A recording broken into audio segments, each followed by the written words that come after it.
Part two, we're going to be looking more closely at those nerves that work alongside the vagus as well as the vagus itself. We'll be just starting to dip our toes into Porges' polyvagal theory and the range of survival strategies that gives us. And of course, we'll be looking at some practical aspects of the work. So let me share my screen.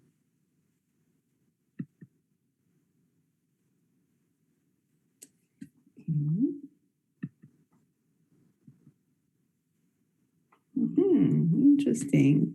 Let's do that again. Great. So, hasn't come up, Catherine. It hasn't come up. It's very odd. Let's try that again. I love it when it doesn't happen, don't you? Okay. Share screen. Ta-da. Yeah, that's it. Okay. There we go. Yes? Yes, all good. All dancing, everything's happening. Great. Good. So we'll be looking at some aspects of the social nervous system, which is really properly called the social engagement system. And we'll be mostly looking at the motor aspect of it in this part. And in the third part, we'll be looking at the sensory aspect. And in the final part, we'll start to put it all together and we'll see how the autonomics work together with the somatic parts of the system and how all of that is coordinated through the feedback sensory loops. So today is very much about the heart-face connection. And I think that one probably speaks for itself. So to begin, let's just take a little bit of time to sit and to experience some of that connection in ourselves. Feel free to keep your screens on or turn them off, whatever is comfortable for you. Yeah. But just take a few minutes to settle, arrive, settle. Really drop into your body.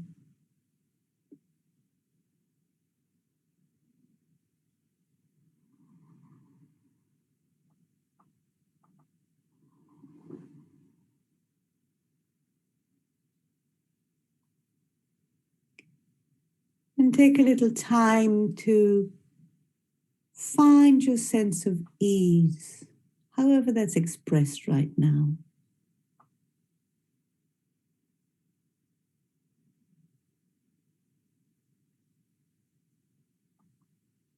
Sense of comfort, sense of well-being.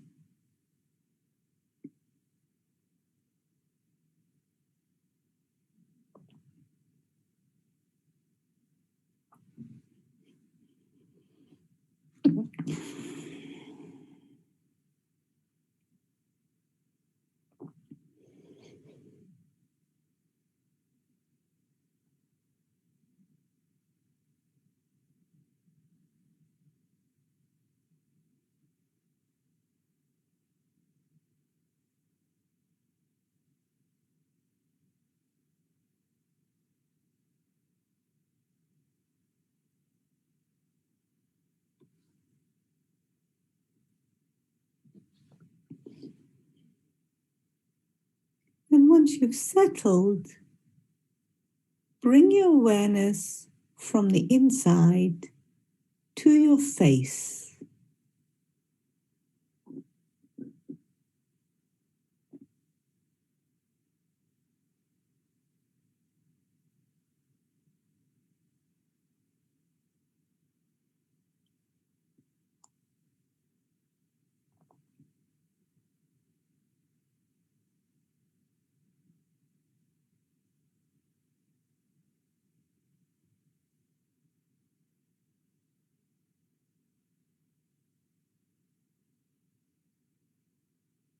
What do you meet in your face right now?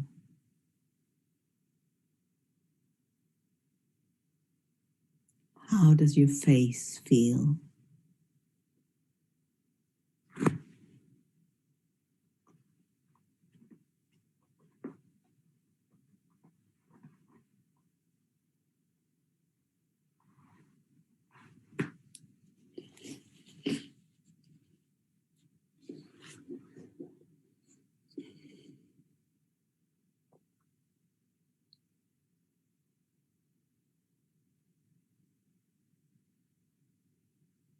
Next, drop your awareness down into your heart.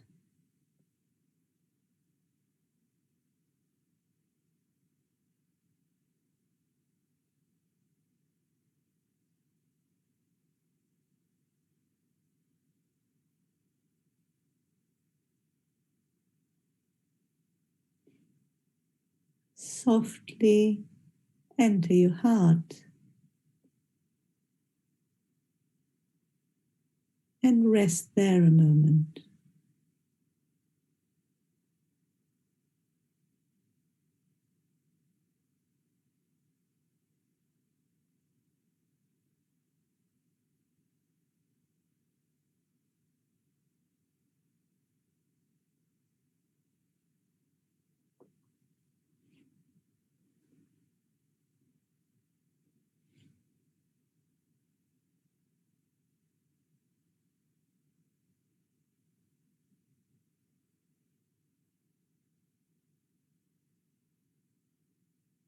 Just notice and observe.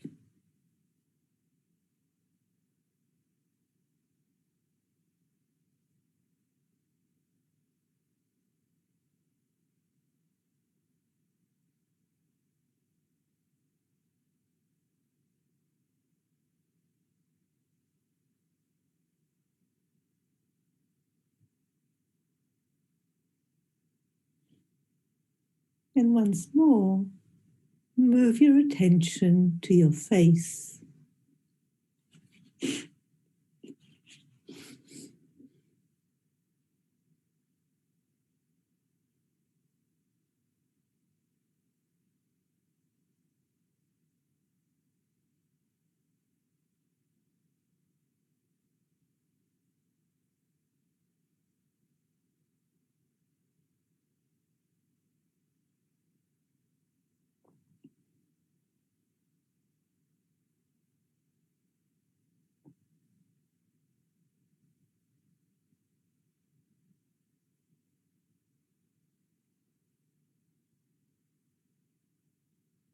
And now back down into your heart.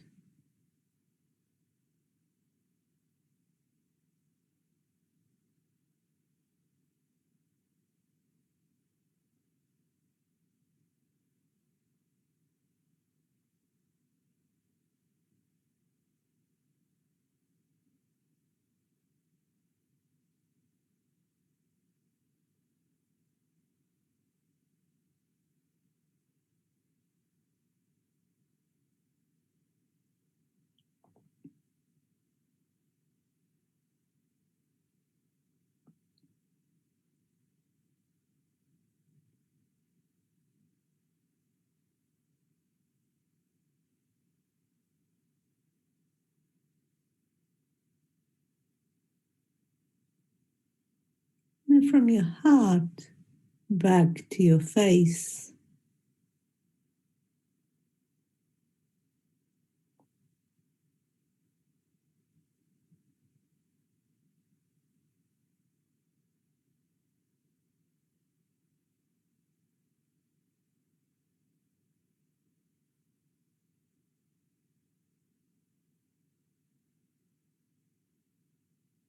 How is your face now?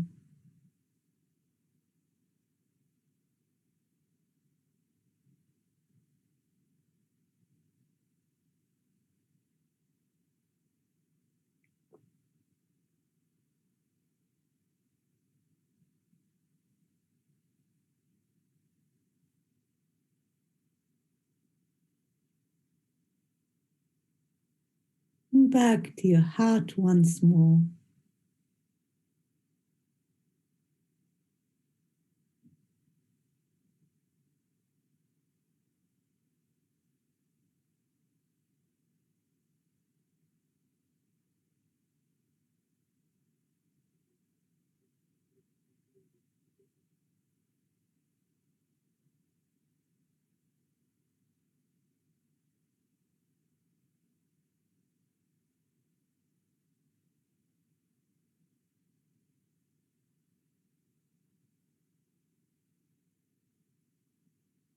Let your attention oscillate between the two.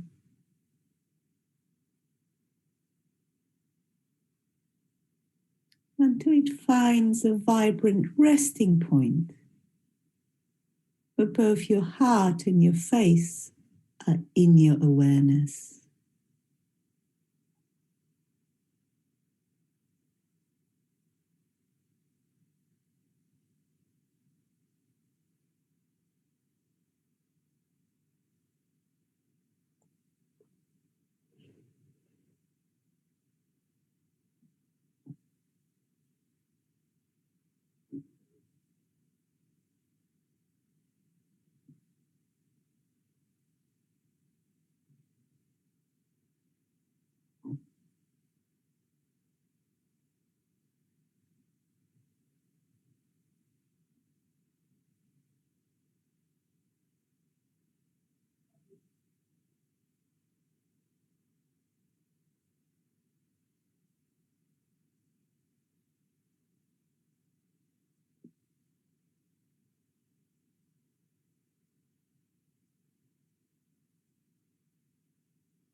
Pause there another moment.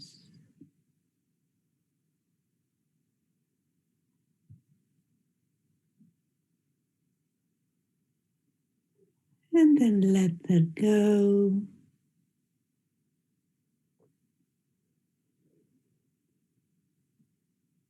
Maybe notice your breathing.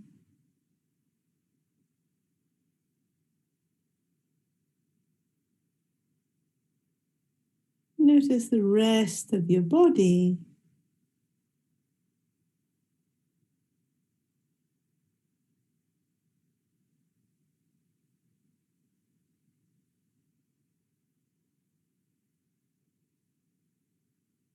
And when you're ready, open your eyes and bring your awareness outwards.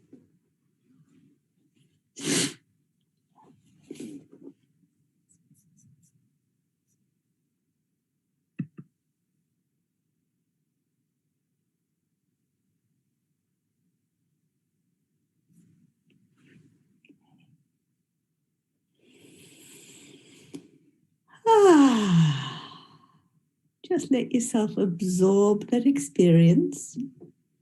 I feel it's rather early in the session to start to open this up into a discussion, but I hope you've all felt the interchange that takes place between the heart and the face, and how that inner state changes when you pay attention to both of them.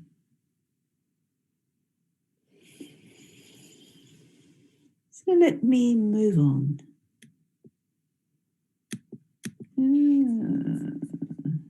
Okay.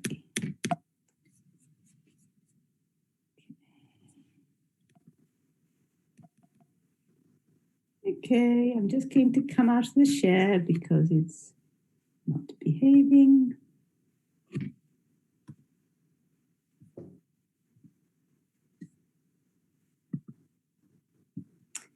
And let me share my screen again.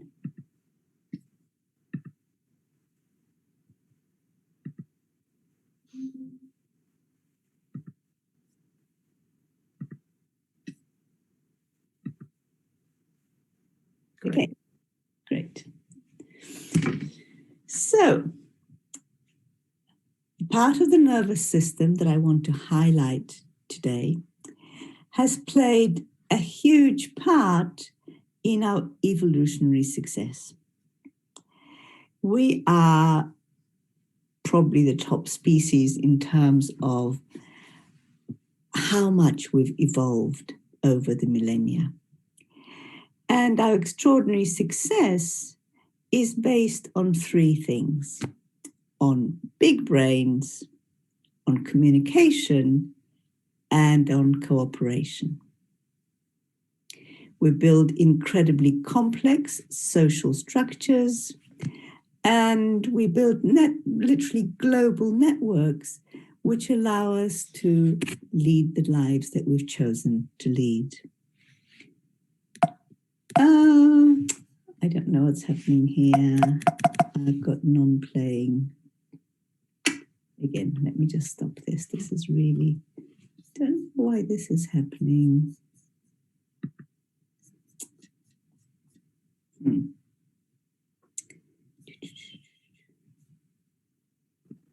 Just had to let somebody else in, so I don't know if that is bothering it. I just don't know why, because it's not happened before. No. In other presentations, but this is the second time that it's happened in this setting, that when people come in, for some reason the presentation stops. Okay. So let's start with our ability to communicate the different levels of communication that we have created. All cultures around the world have developed spoken language and written language. Some of it is figurative and representational, and some other forms of language actually rely on an alphabet. Our ability to communicate increased exponentially when we invented printing, and knowledge could be spread far and wide with great ease. As well as developing language in terms of words, we also developed language for annotating music. We can read the language of music. We also have the language of mathematics, but only a small percentage of us really get to the higher echelons of that. So this incredible sophistication of communication and how much we've been able to conceptualize and communicate has really allowed us to do extraordinary things like land on the moon. But we profoundly rely on a much older and a very different means of communication.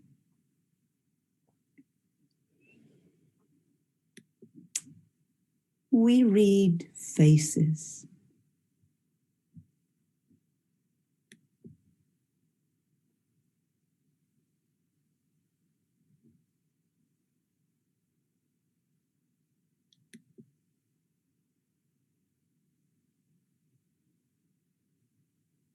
We immediately recognize what the other person's feeling from the look on their face. You could write a whole chapter to describe what you see here, or you can see it in an instant.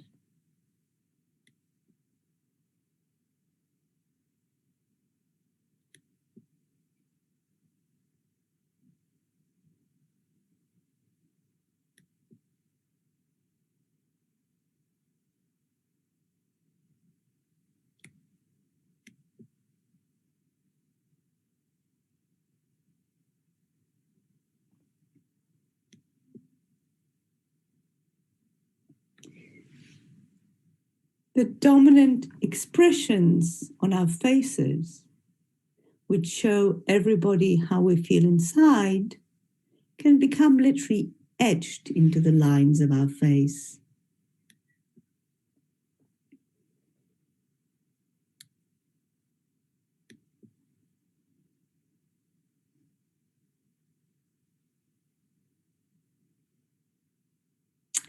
So, what's happening here? I thought the best thing to do was to give it a go. Okay. So what we're going to do is some of this. These were many experiments that were done over the years with contracting facial muscles in interesting ways. So we're going to have a go at that ourselves now. All right. Again, up to you whether you want to keep your video on or off. And I'm going to ask you to do some things with your faces. Okay. The first thing I would like you to do is wrinkle your brow. Just wrinkle your brow.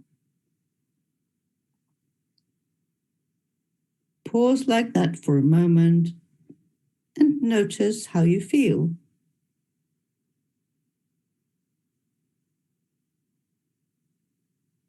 And then let that go.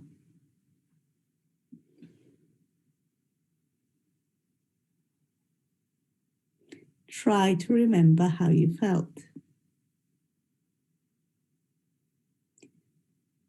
The next thing I'd like you to do is to use another set of muscles. I'd like you to now just wrinkle your nose and lift your top lip.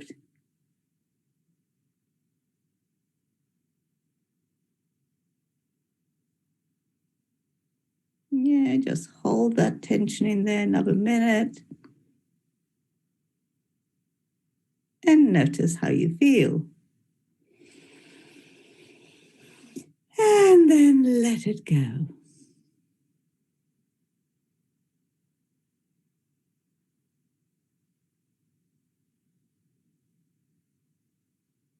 And finally, I'd like you to lift the corners of your mouth and wrinkle your eyes a bit, or smile.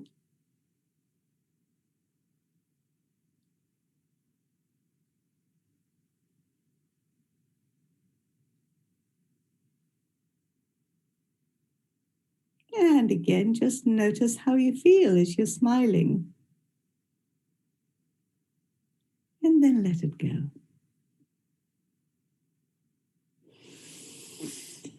So now let's open this up a bit. Stop the share a minute. And let's open this up. Anybody like to say anything about how they felt when you contracted different sets of facial muscles? Catherine. Yeah. It's Austin. Okay. Can I say that I felt when I was in the furrowed brow, not good. It was uncomfortable. I felt like I was really in my thinking brain too much. The second one, it was a little tense. There's like a radio or something going on. Oh, hang on. Yeah, sorry, it's a little bit. Yeah. Can you still hear me? Yeah, I can hear you, but I can hear the radio just as loud. Sorry. Yeah. Just turn it down. Yeah. I'm just going to turn this down. Is that better? Sorry. Yeah. Yeah. Okay. So the furrowed brow was unpleasant. It was tense. I was in my thinking brain. Mm-hmm. The second one, I actually felt rather like a rabbit. Yeah. My face felt very tense through that. And the third one was spacious. It was, and I felt happy with the space the width and space that I was experiencing. Lovely. So that was, now I understand why smiling works so well. So just mute yourself a minute. And I will do. Thank you. Thanks, Catherine. what somebody else experienced. Who experienced something different when you just did this? How did you feel when you did this?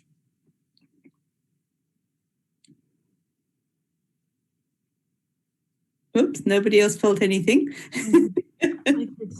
Hi, it's Megan, not Mike here. Okay. Hello. Yeah, when I had a fibro, I actually felt quite determined and willful. Okay. And Yeah. then the second one was a kind of yucky feeling, I would say, and I felt it very much in my gut. Perfect. So you actually felt yucky. Yeah, great. Yeah, kind of a bit very gut-like anyway, a reaction in that way. And then the third one was very much felt in my heart and very spacious, and I could take in more of yourself really when I was looking at you. So yeah. That's great, Megan. Thank you for that. Mute yourself again if you wouldn't mind. Anybody else? Anybody else notice significant changes of state, significant internal changes? I think the biggest thing I noticed was not wanting to hold the first two, but you could hold the third one as long as possible. Okay, so there was a slight aversion to holding either of the first two. Well, it was hard work. It was hard It work. took a lot of energy. It took a lot of energy. But the smiling doesn't. Great. Nice observation. Yeah. Anybody else? Any other specific feelings, moods, anything else that changed when you did that? I was very... Sorry. When the first one, the frowning of the forehead, for me it felt like a closing down. Yeah, kind of turning inward and just like the previous lady said, hard work. Yeah. And the wrinkling of the nose, again, hard work, and also like, I guess, some sort of anger and aggression. Okay, that one, yeah. And then the smiling, that is just, also by contrast of having done these two kind of difficult one, it just really lifted everything and just lightness.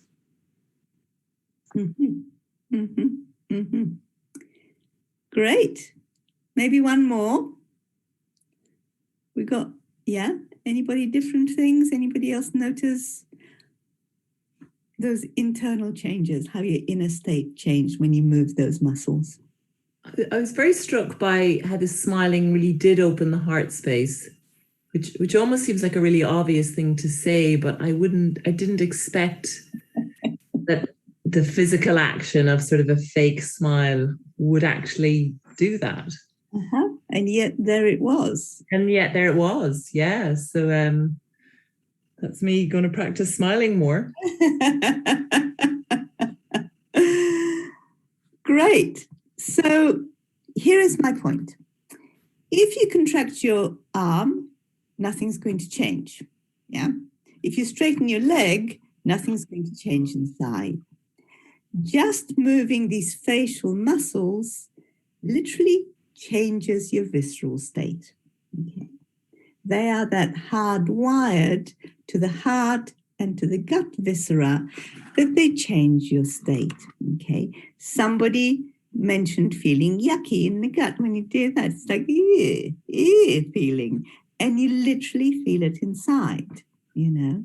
You also notice how hard work it was, but you cannot separate them out. You've got two-way communication up and down. So when you contract these muscle groups, they change the inner state, they change the visceral state, and we tend to interpret those states as emotions and mood states. Yeah.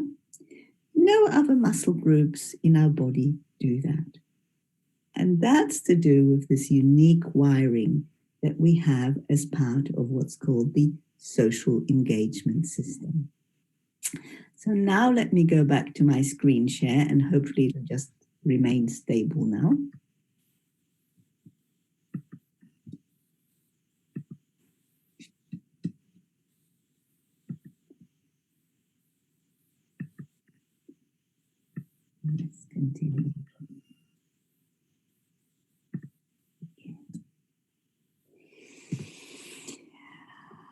So here's a key statement. Not up, Catherine. Not up? Work. I just do not understand what's going on. It cannot be the internet.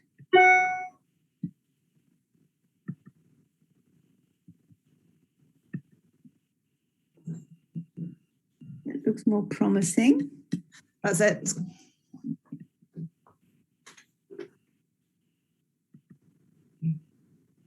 Yeah, great. The ability to accurately assess another's emotional state is the basis of empathy, of co-feeling, and of compassion. So what's happening when we read somebody else's face, like we did during the first bit of the presentation, is that our motor neurons kick off. When you see their muscles contracting, you don't actually contract the same muscles, but your body state changes accordingly as though you were contracting the same muscles. Okay? So you're actually feeling the other person's inner state simply by looking at their faces. Yeah? It's actually changing your visceral state. I don't know what is going on here, but it's completely crazy making. Okay, here we go again. Hopefully the last time. It's going to go share.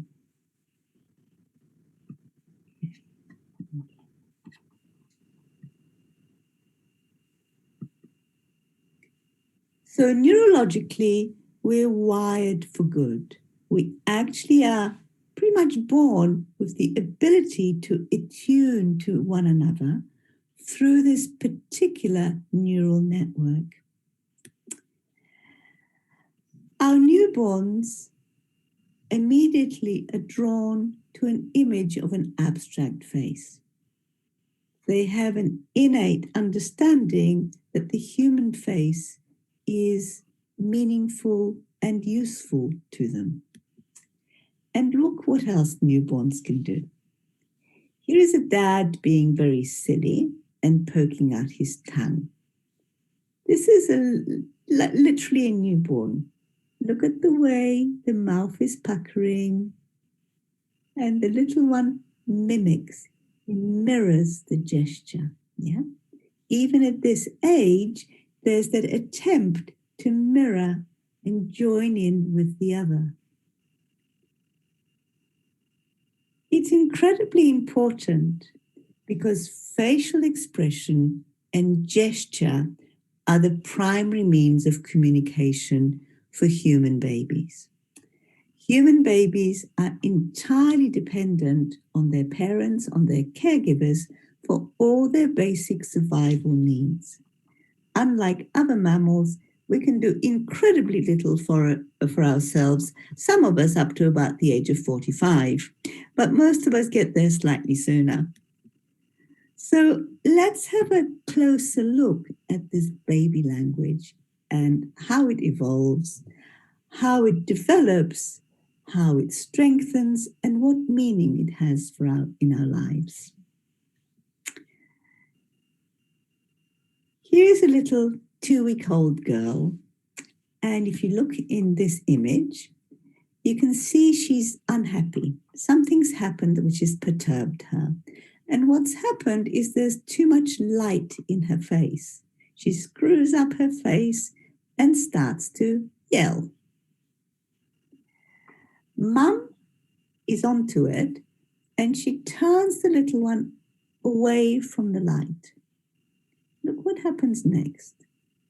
First of all, the little one starts to self-soothe. She brings her fingers to her nose. She starts to self-soothe. She starts to really settle. And as soon as she feels settled, the first thing she does is opens her eyes and comes back into relationship with mum. This is incredibly important. Mum has lowered her distress state, and as soon as the little one's not distressed, she's seeking social engagement. She's seeking contact with another. Here is another sequence demonstrating the same thing. This little one's been lifted out of a nice warm bath. It's okay for a moment, and then, not at all sure about this. Unhappy, yelling, flailing. The temperature change was just very dramatic. Yeah. But as soon as mum starts to wrap him, gets warmer, the same sequence. Self-soothing, and then immediately look at the eyes. The eyes are looking outwards and upwards towards mum. So the baby is actually relying on mum or another caregiver to regulate their inner state. Yeah, can't really do it for themselves so well yet because they can't actually go and get their own food or turn off their own light or whatever. So they're actually all the time relying on somebody else to fill those basic needs. But what happens is that's how they actually learn to emotionally self-regulate later in life. Yeah. And here's another one, co-regulating with mum. Ai, ai. Cadê o papai seu? Cadê? Cadê o papai seu? Cadê? Vem conversar com o bebê, papai, vem. Conversa? Cadê o papai? Vem, papai. Vem falar com o bebê. Vem.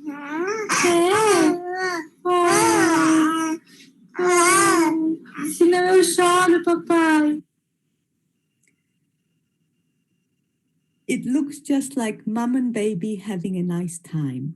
But in terms of that baby's development, there's just so much more going on. Yeah.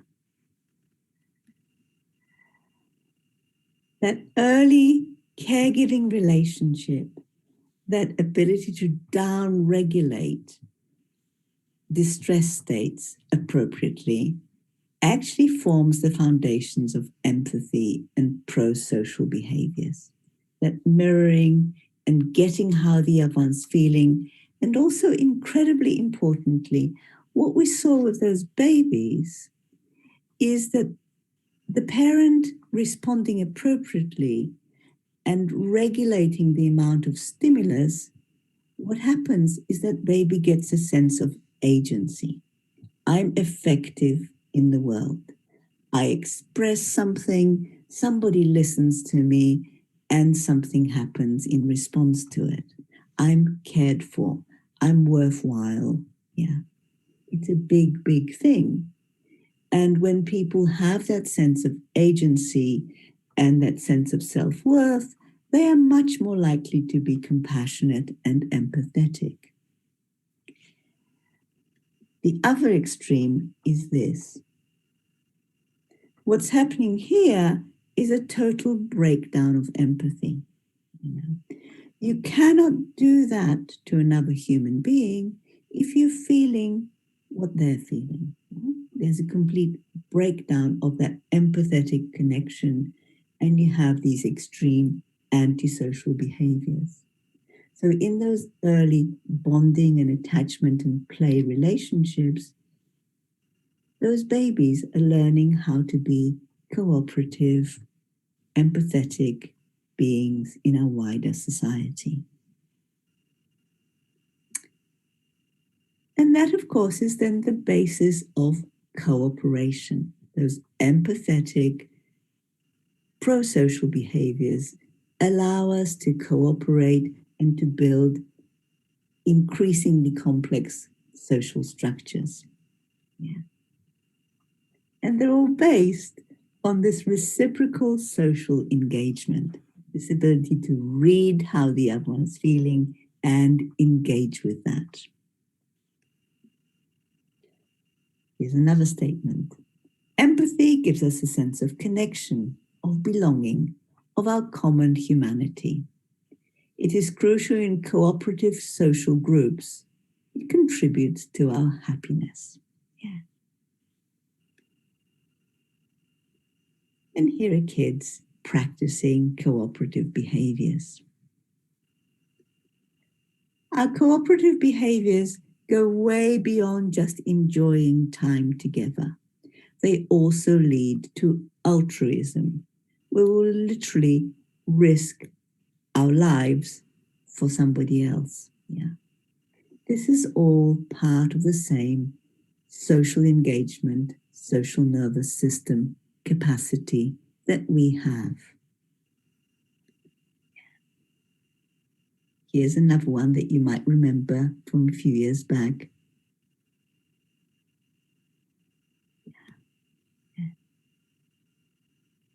And here are some officials congratulating themselves on a cooperative effort. Yeah.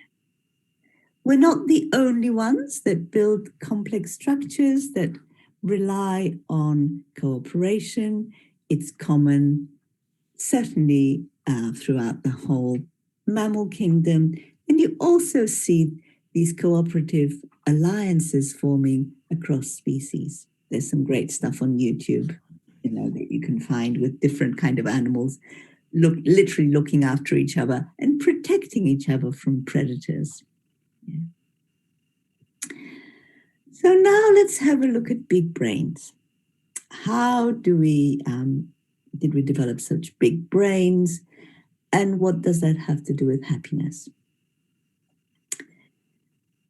Well, here is a mother growing her baby's brain. Mm-hmm.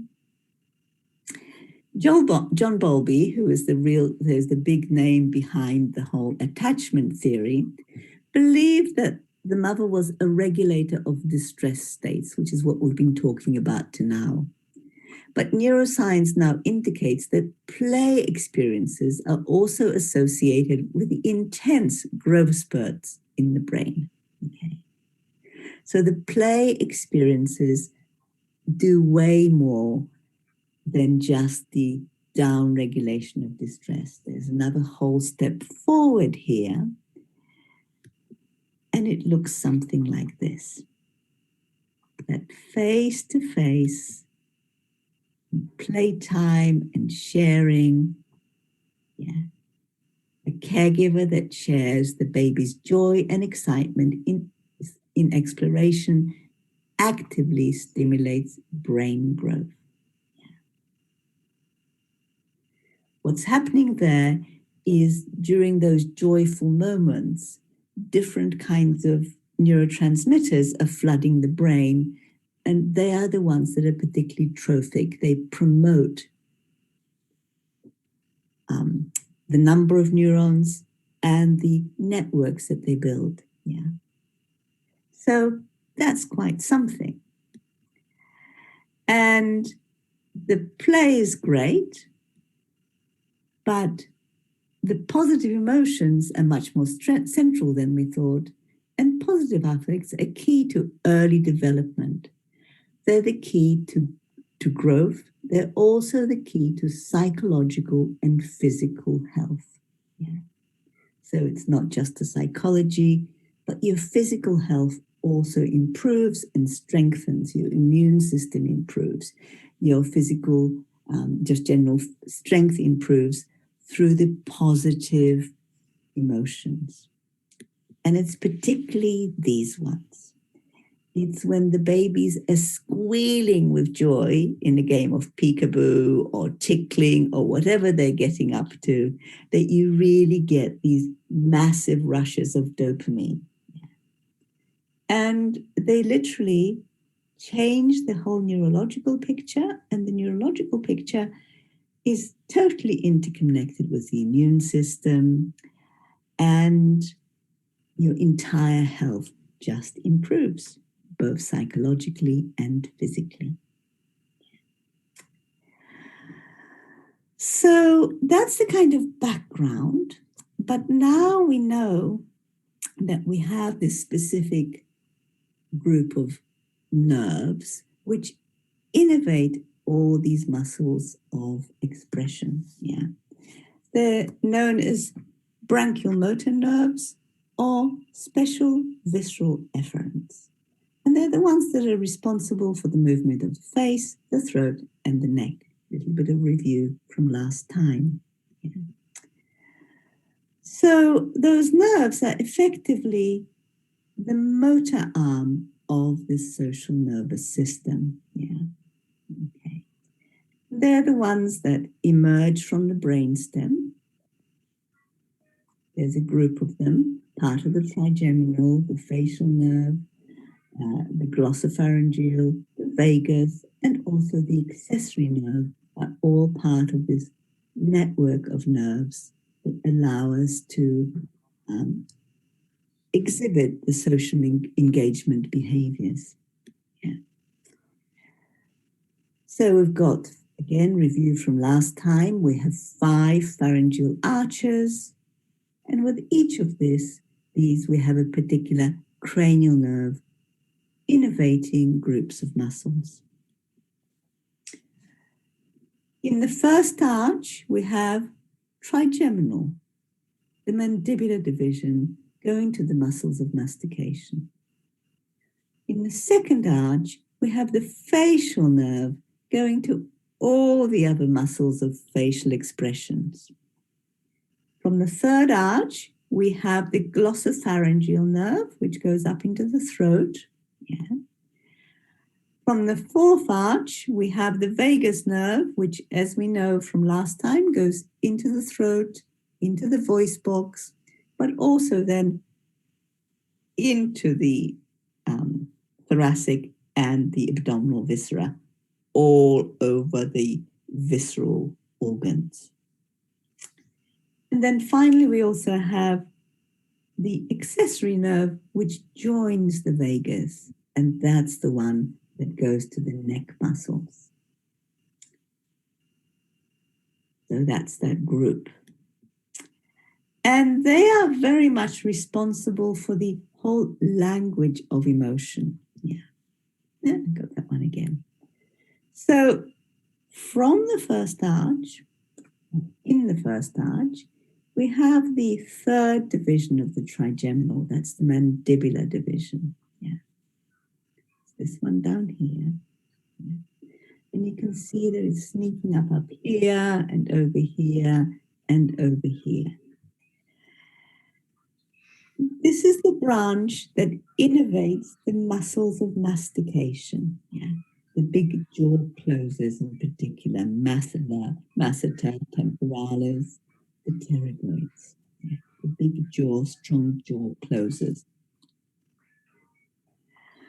So they are responsible for 2 things. They allow ingestion, chewing, or suckling. And of course, they also contribute to emotional expression. How the jaw is held tells us a lot about how the person is feeling. Excuse me, I just want to have a sip of water. Right. The next nerve that we need to consider is the facial nerve.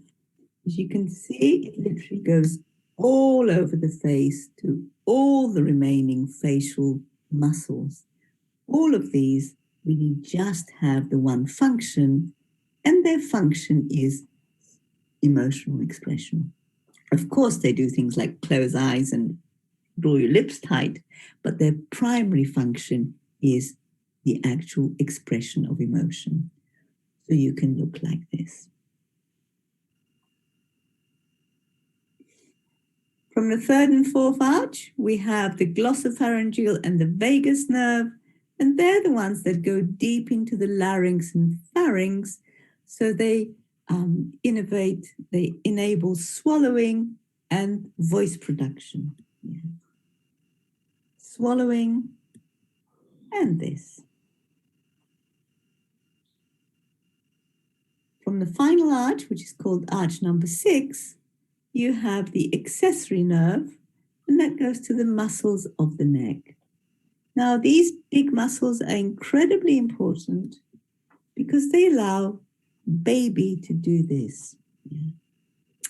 What the baby is doing is actually turning her head towards the sound of the voice, of the human voice, usually the mother's voice. Yeah. The baby is not so well geared up to just scanning the environment to see where the danger is because the baby cannot yet take very good care of herself. But what these muscles enable her to do, or him to do, is to turn the head in the direction of generally mum. Okay. Which brings us to the final set, which is also really, really important. It's the little muscles in the middle ear. They're innervated by the trigeminal and also the facial nerve. There's just 2 of them. The trigeminal nerve goes to tensor tympani, this little thing here. And what it does is it literally tenses the eardrum. It tenses the tympanic membrane. You don't want to use them? Other one is the facial nerve to the stapedius muscle. Now, between them, what these muscles do is they carefully tune the ear to different vibrations. And what they specifically allow us to do is... Sophie should do her reading, to be honest. Pardon?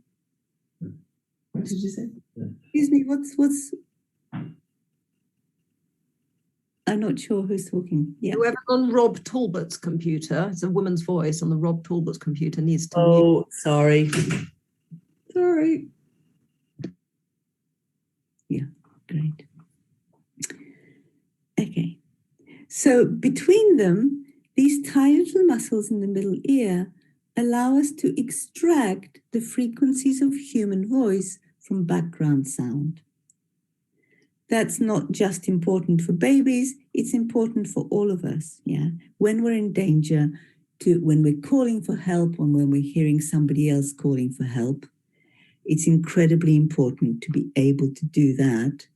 And that's what these 2 little muscles do, yeah. And here they are being practiced. Great. And as I'm sure you'll recall from last time, yeah, we know that the final one of these nerves, or the big one, the vagus, doesn't just connect up with the rest of this facial and throat network, but it goes straight down into the heart. So we literally have a hardwired connection between the heart and the face. And this is what I think of as the anatomy of compassion. Yeah. How we respond to what we see and what we hear in another. Yeah. We'll be looking a lot more at the details of heart regulation and how that underpins our different defensive strategies, our different adaptive strategies, and how the heart attunes to situations that we recognize as safe and unsafe. But right now, let's have a closer look at those at those nerves and how they exit the skull, because that then sets the stage for our practical work and how we can work with this system in our practice. So let's move this little thing back.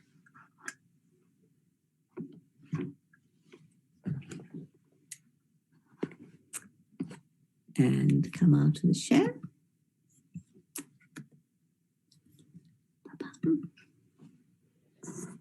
And let's get these guys over here.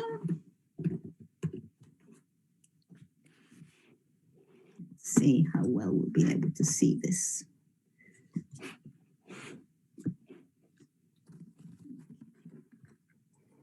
Yeah, I think. How well are you seeing that?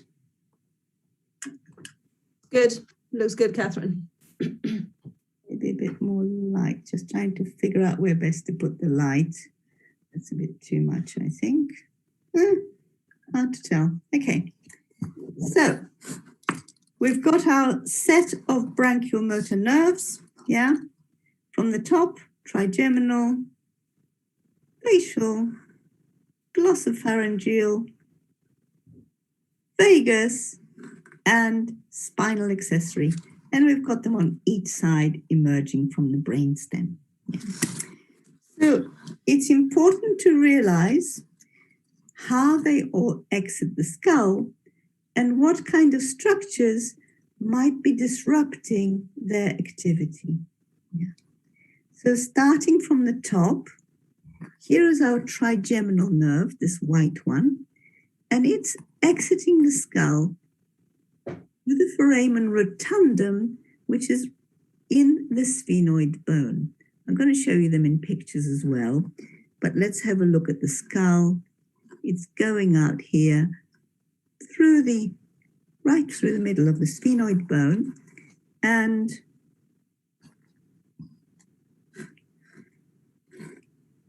if you look at it from the underside, you might see that it passes very close to the pterygoid process here. I'm not happy with that lighting. That's a bit better, yeah. So there's the trigeminal, and that's from there, it's going to go outwards to all the muscles of mastication. The facial nerve does something very interesting. It disappears into the internal acoustic meatus, which is at the back of the temporal bone. Where is it? There. Just about seeing there, not brilliant. Okay. So the facial nerve, we're going to have it on the other side. It actually disappears inside the temporal bone into that petrous part, and then it re-emerges again through the temporal bone, yeah, between the mastoid process and the styloid process. So it's coming out just behind your ear, yeah. If we look at this side, we might just about be able to see that foramen that it exits through. It's there. And then the other three go out together. We looked at them last time. So you've got vagus and glossopharyngeal and the spinal accessory, all exiting through the jugular foramen between the temporal bone and the occiput. Yeah, and that's happening on each side. So certainly for people working in the cranial field, this is stuff that you want to know about. Those particular passages that they make can really become quite distorted and disrupted. And then you're going to have a lot of adverse tension on the nerves and their dural sleeves. So what does that mean for us? Let me just get back onto the main screen again.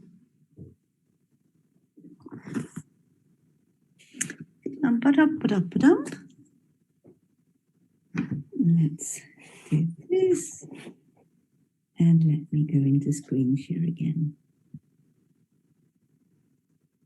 Hello. Da da da da da da da. Share screen. Here we go.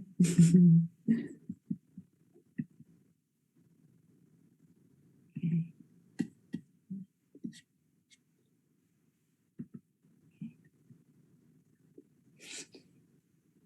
Let's just have a look at those in images briefly. You've got trigeminal coming out here through the sphenoid. Yeah, actually here, ovale. I pointed out to the wrong one. Yeah. And then you've got the facial nerve going into the internal acoustic meatus and then going out through the temporal bone. And then you've got the jugular foramen back here for the other three. All right. So why is this so important? Well, it's different for babies and for adults. Yeah. For babies, for those of you who work a lot with babies, it's really crucial because this is the baby's only means of expression. Yeah, this is the only way that the baby can have his or her needs met, is to be effective in their vocal and facial expression. Yeah. Whereas the guy at the bottom can look like that, or he can say, "You must be joking." Yeah. He's got other options. He has other means of communicating. The baby doesn't. Yeah. The other reason why it's so important for babies is that these nerves together actually coordinate breathing, swallowing, and heart rate. Yeah. That's a lot of the baby's world. The baby needs to be able to suckle effectively and breathe and control its heart rate while it doesn't. So these nerves are also particularly vulnerable, in the baby skull. The neonatal skull is very cleverly designed with massive membranous spaces. And also some of the bones are still in several pieces at birth, like the temporal bone down here. You can see one part of it, and then another, and yet another. The facial bone is obviously still in parts. These bones are composites, so as the baby makes its way through the birth canal, they can distort, deform, override each other, and really allowing huge amount of shape change in the head without doing damage. Yeah. However, because several bones are still in a few pieces, it's possible to introduce distortion patterns within the bones themselves. Yeah. So here's the sphenoid in 3 pieces at birth. You've got an adult one here, which is quite exciting, where you can still actually see the suture here between the body and the greater wing and pterygoid processes, but that's very unusual. But in neonates, it's always like this. You've got the body with the greater wings, with the lesser wings rather, and the greater wings with the pterygoid processes. Yeah. And these can be distorted in loads of different ways as during the passage of birth. Obviously, with the trigeminal actually going through the sphenoid, that could affect its action on the muscles of mastication.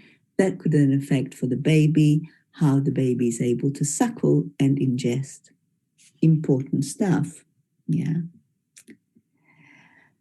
Temporal is in 3 parts at birth. Same thing. You can get quite a lot of different distortion patterns between these different parts, particularly during the rotational descent part of the birth, where you get these kind of rotational movements, moving the squama against the petrous part. Yeah.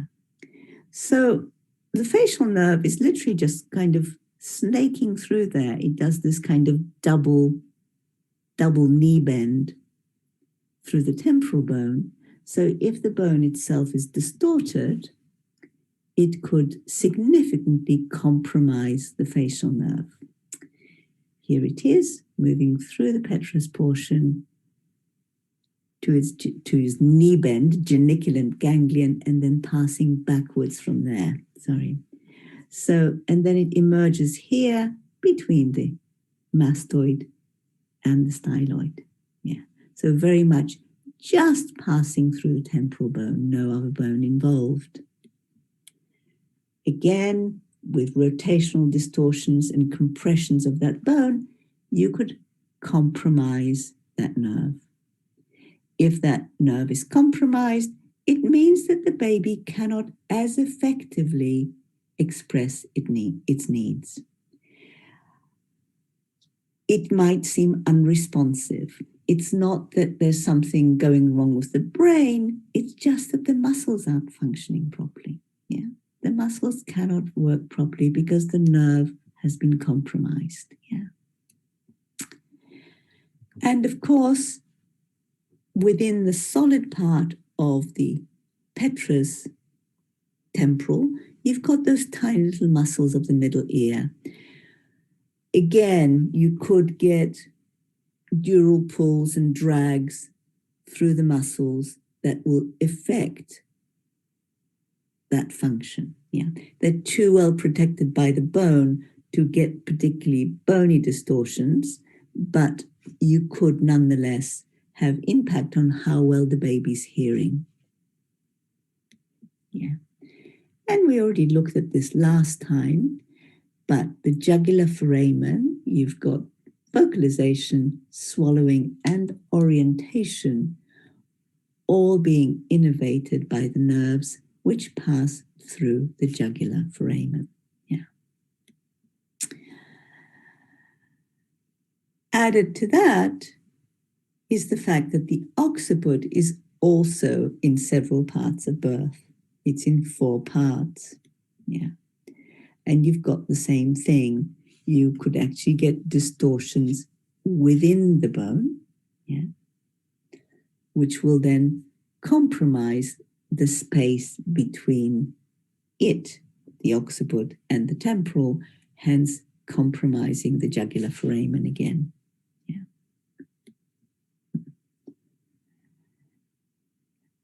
And the occiput itself can be profoundly squished together, telescoped, pushed together like this during the birth process.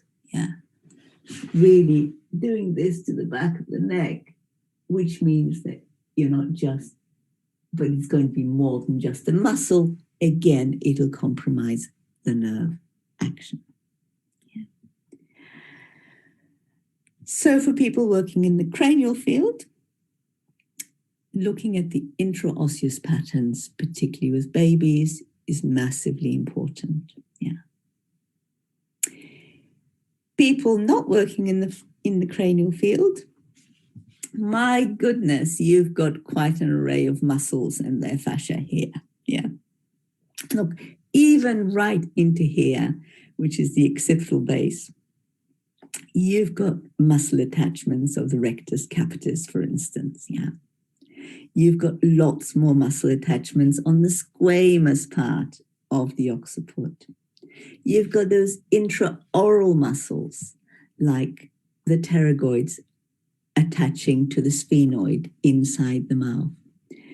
There's so much fascial work that can be done here. I don't know how many of you work intraorally, but with adults, this could make a very significant difference. And you know, we looked at it earlier, it's not just that you're making the muscles function in a more balanced way, it's then changes that person's ability to express. Yeah. And that then changes how the whole visceral world is, how the whole visceral physiology is behaving.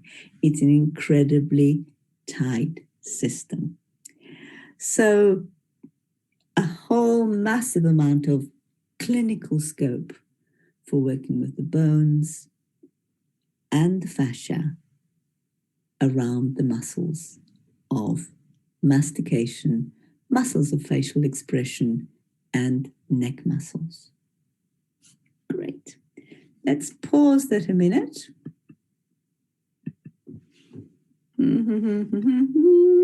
Good.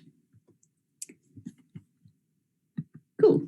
And let's see if there are any questions at this stage, or any comments or reflections.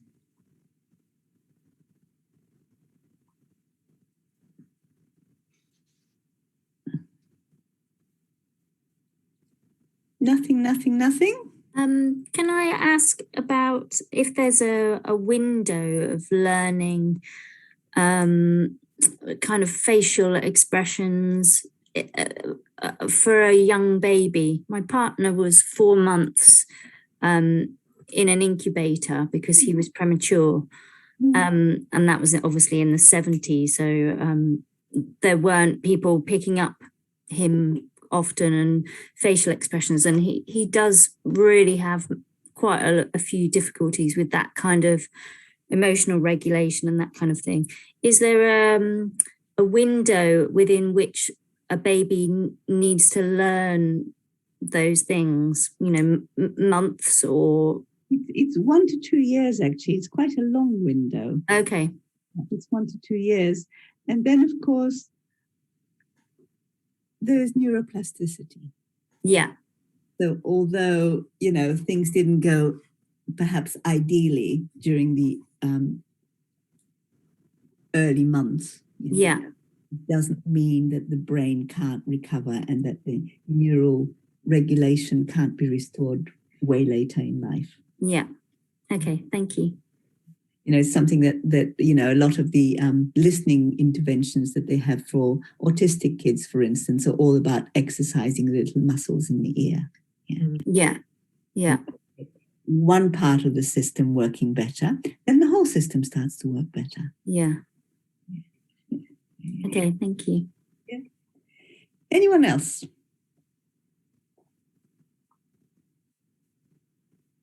Nope. No. Okay, so let's go to the bigger picture now, because that was all mostly about anatomy. But let's now actually see what that has to do with how we function in the world.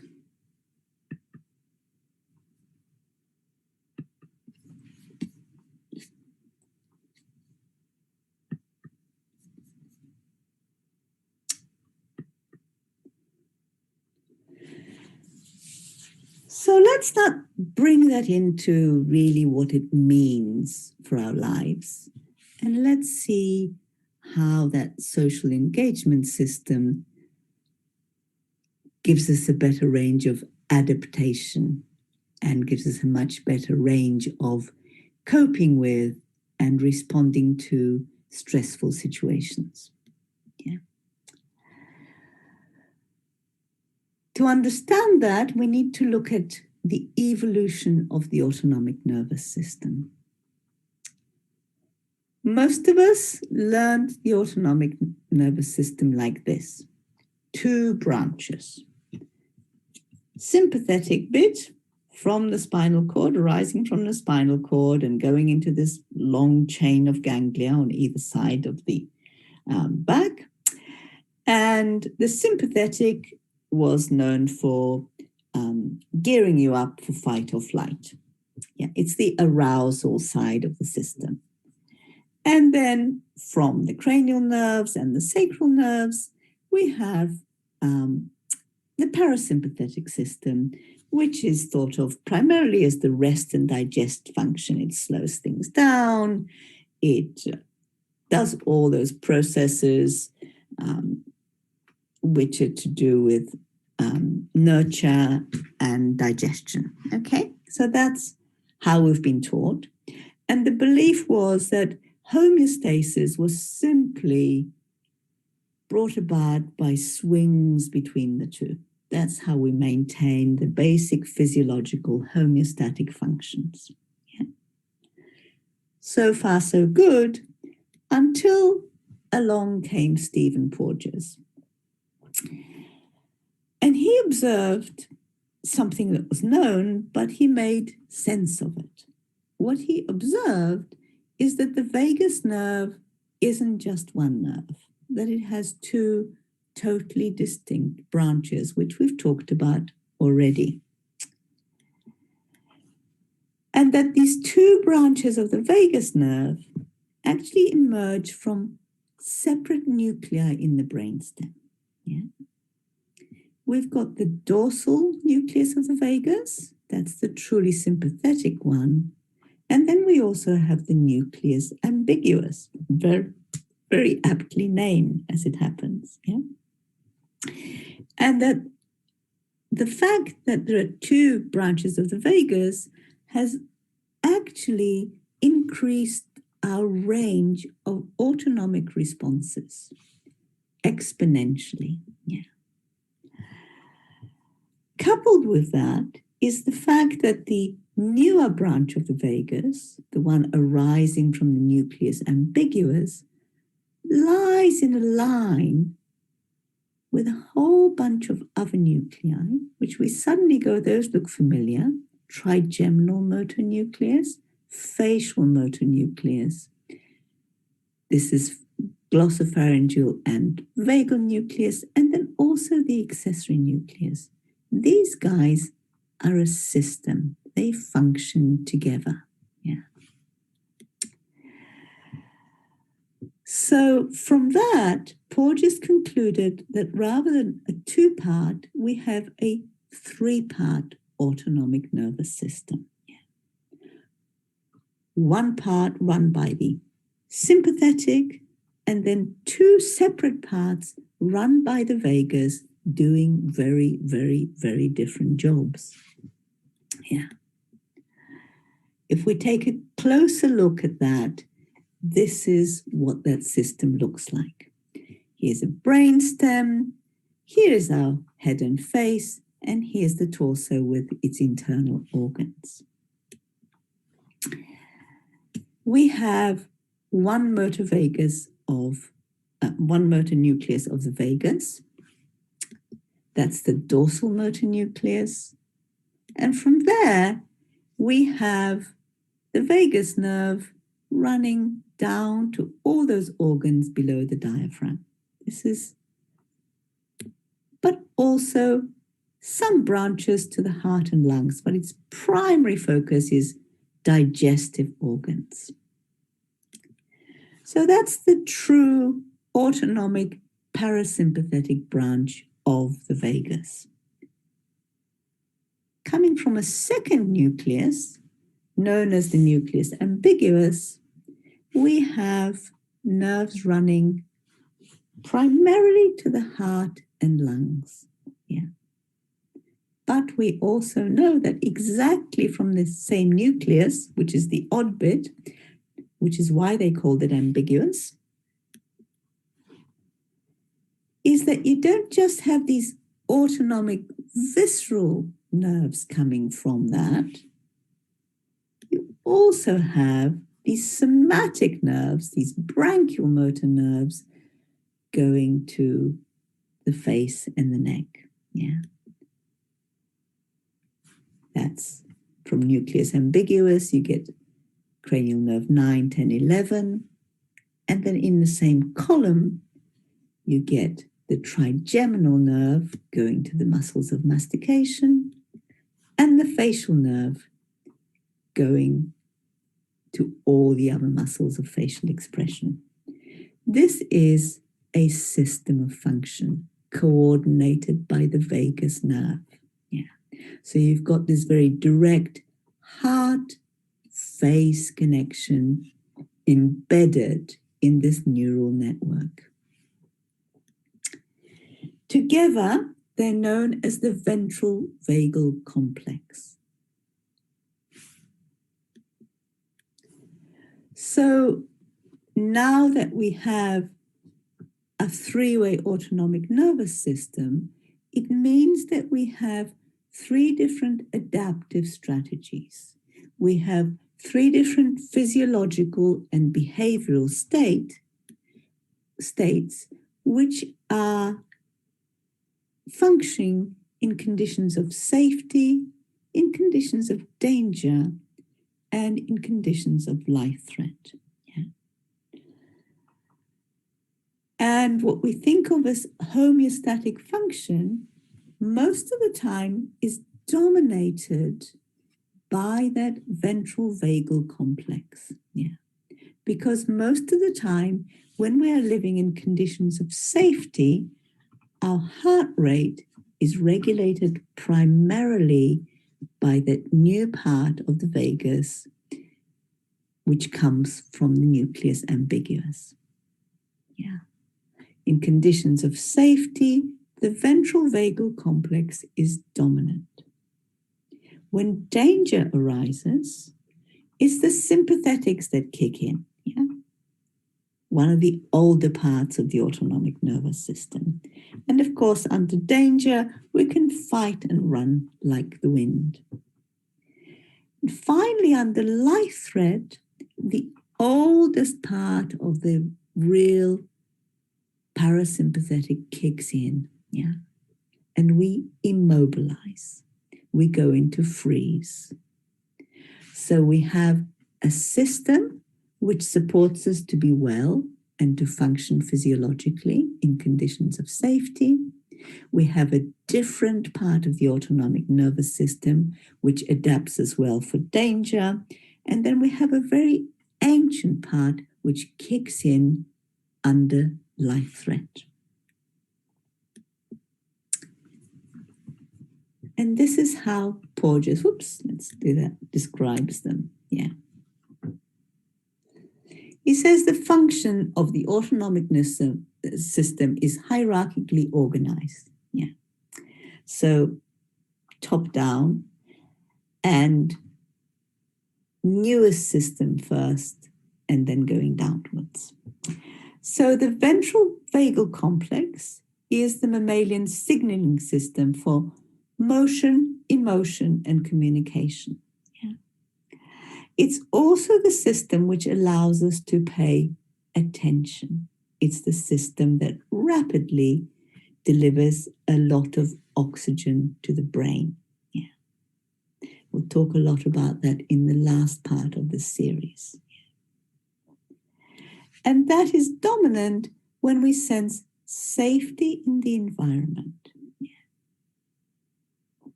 It gives us a lot of leeway of how we can be in a safe environment as well. Because in a safe environment, we can just sit down and read a book, or we can go and play with our children, which takes a lot more energy. But that energy is provided by how that part of the vagus nerve controls our heart rate. The second part, the sympathetic nervous system, of course, is the one that has adapted us to mobilize. Yeah, it supports those more extreme behaviors, which allow us to access massive amounts of energy and do superhuman things. Yeah, when the danger escalates. However, when that system is not enough to get you out of that dangerous situation and the danger persists too long or it's too extreme, then we've got a much more ancient immobilizing system, which is the dorsal vagal complex from that dorsal motor nucleus. And that will take us into freeze and dissociation. Yeah. It's a very merciful system in as much as you no longer feel the physical pain which might come with whatever it is that forms the life threat. Yeah. So normally, when all is well, we have access to all three of these. Yeah. And we can swing between them, particularly the top two. It's relatively easy to move between the ventral vagal complex and the sympathetic. We can, what's the word I'm looking for? Forgotten. We can actually co-opt the sympathetics to give us more energy if we decide to have a game of football, yeah, without actually being in any kind of danger. However, when we're in a position that actually takes us deeper into the very ancient immobilized state, it's not so easy to come back from it. Yeah. But these are all the things that we'll be looking at in a huge amount of detail in the final seminar, when we really unpick this whole system and we look at very direct strategies that we can use as therapists to improve and increase vagal tone. So increasing vagal tone basically means getting this up and running effectively again. Yeah, that's what that means. But that's going to be the subject for our very final part of the series, whereas next time we're going to be looking a lot at the gut and how the gut and our gut feelings contribute to how the vagus behaves. Great. Stop share. We're just about at the end of our time. So let's see if there are any questions or comments just before we tie up for this evening.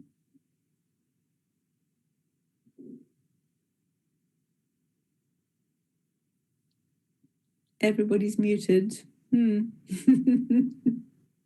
there. Hiya. It's a sort of question or more of a comment. I don't know. With the DVC, the dominant in life threat, most people haven't really experienced like an actual threat to their lives, you know, in real terms. Sure. But you do often see like dissociation and kind of freeze states. Could that sort of be activated in other things that aren't actually life-threatening, but could kind of be a perception of threat? Yes. It's genuine or perceived life threat. Unfortunately, the brain's not very good at telling the difference. And also, actually, much more significantly, it can come from a very, very early life experience. Yeah. Because infants cannot effectively fight or flee. Yeah. Yeah. Infants will default into freeze very, very easily as their defense strategy. Yeah. So even though there isn't an apparent history of life threat, yeah, it could be that the infant found him or herself in circumstances which is sufficiently overwhelming, yeah, for them to go and freeze. And that will then be recapitulated later in life. Because the whole autonomic set point will have moved into that parasympathetic part, yeah, into that mode. Would you say that if it's been activated early on, you're more likely to sort of default to that as a habit? Much more. It's not really a habit. It's more like a neurological habit. A neurological habit, yeah. It's a physiological habit rather than, yeah. Very much so, yeah. Thank you. You're welcome. What's the general consensus, or is there a general consensus with the kids with autism and the first, I guess the first system, the new system, is it not myelinated? Is it not functioning properly, or what's the... Gosh, it's quite a big question. I would rather leave that one because we're going to go into a hell of a lot more detail in the next two seminars, and I think we'll do it more justice that way. Yeah, but yes, myelinated. The nerve is always myelinated. Yeah. But you know, with autism, it's presumed that there are fewer mirror neurons, for instance. With autism, you often get very poor regulation of the middle ear muscles. Yeah. So there's much worse attunement to human voice. There's also complexities there. Yeah. I think I'd rather pick it up more robustly, if that's okay, Stacey. Just to say, there is a very good book about polyvagal theory specifically and autism. It's a very, very short book, and I can't remember who it's by, but if you look up polyvagal and autism, that would help a lot. Yeah, thank you for that. Yeah, great. So a lot of thanks coming through in the chat, Catherine. That was amazing. Thank you. Absolutely brilliant. Made accessible. Thank you so much. Riveting. Can't wait for next time. Lots to think about. So lots of thanks coming through in the chat. Great. Okie dokie. Lovely to see you. Good to see so many familiar faces and to meet some people that I'm not familiar with. And see you next time. Thanks, Catherine. Bye. Bye-bye. Thanks so much.